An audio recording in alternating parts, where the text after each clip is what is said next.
hate shopping at Christmas time.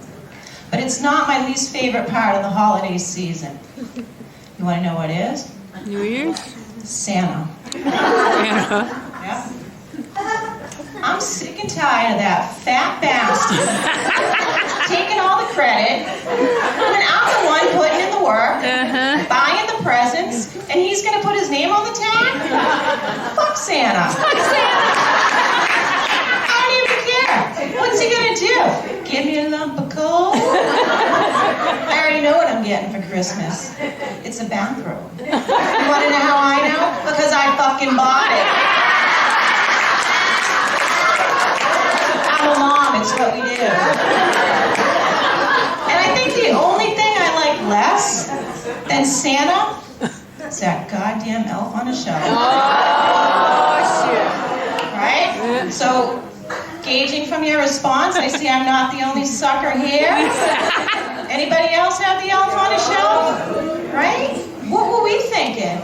Hey, I don't have enough stress at Christmas. I'm just going to piss away $30 on a doll that will become the bane of my existence for the next month. Right? So if you're not familiar, the whole premise of the elf on a shelf is he travels back to Santa every single night. He reports back, says what the kids have been doing, if they've been good or not. So your job to keep up on the lie, to help perpetuate the lie, you physically have to move that little fucker every single night. Okay? And if you have one of those elves, I guarantee you have woken up at least 5 times during the season and gone, fuck! I didn't move the elf. And now you have to get up and move him.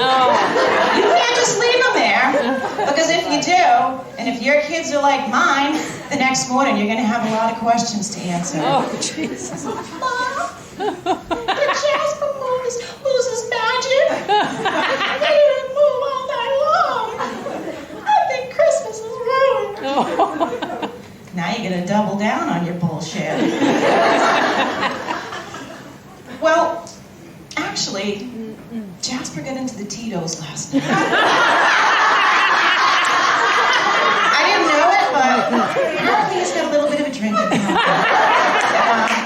Santa felt it would be best if he just stayed put. Guess he's on his 3rd DUI. You know, next comes rehab, and Santa can't just be without the help during the season, so he's just going to sleep it off. So let's try to keep it down. But I'm totally done. I'm out. I'm done with the lies. No more. I'm just going to tell my kids the truth. I'm going to let them know. Santa's a fraud. Jasper's a drunk. And I'm financing Christmas. It's me. Yeah. I mean, it's ridiculous. I can't do it anymore. So we're going to sit down, and I'm just going to say, hey, kids, you know that $700 PlayStation 5 you got? Yeah, that wasn't Santa.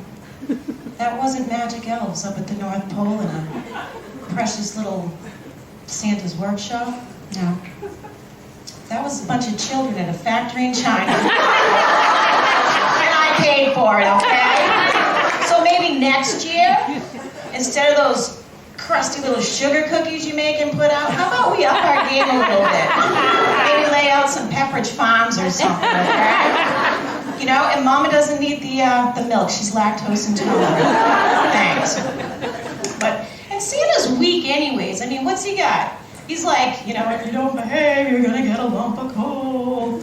I say, bring it, fat man. Like, what kind of a threat is that? There are far worse things to find under your Christmas tree on Christmas morning. Last thing I want to see under my tree? Fucking pair of Crocs. Because I'm sorry, if you're a full-grown adult and not a member of the prison community, there's no reason ever for you to be wearing a pair of Crocs.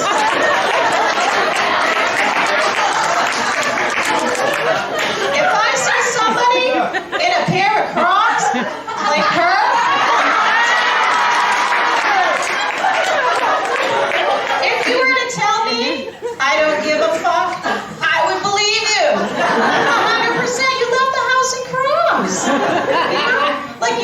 good job, but I wonder, how do people decide what they're going to wear? How do they accessorize a pair of Crocs? What goes with them?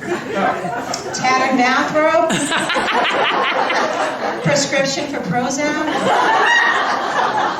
I don't know. But you do have those people that actually decorate them. They put those things on their shoes. They're yes, they're called gibbets. I had to look it up, and apparently it's a German word. It means to frost a turd. The whole thing blows my mind, though. Like, you don't have enough ambition to tie a shoe, but you gotta bedazzle it. You know? And the way I think about it, it's like we didn't evolve to the point where we are as a species for people to be walking around in a pair of Crocs. You know? Like, if you look at natural selection, you just need to be really good at two things. You need to be able to outrun all the other predators. That's not happening in a pair of Crocs. Okay? The second thing, you need to be able to reproduce. That's not happening in a pair of Crocs. Nobody has ever gotten laid in a pair of Crocs.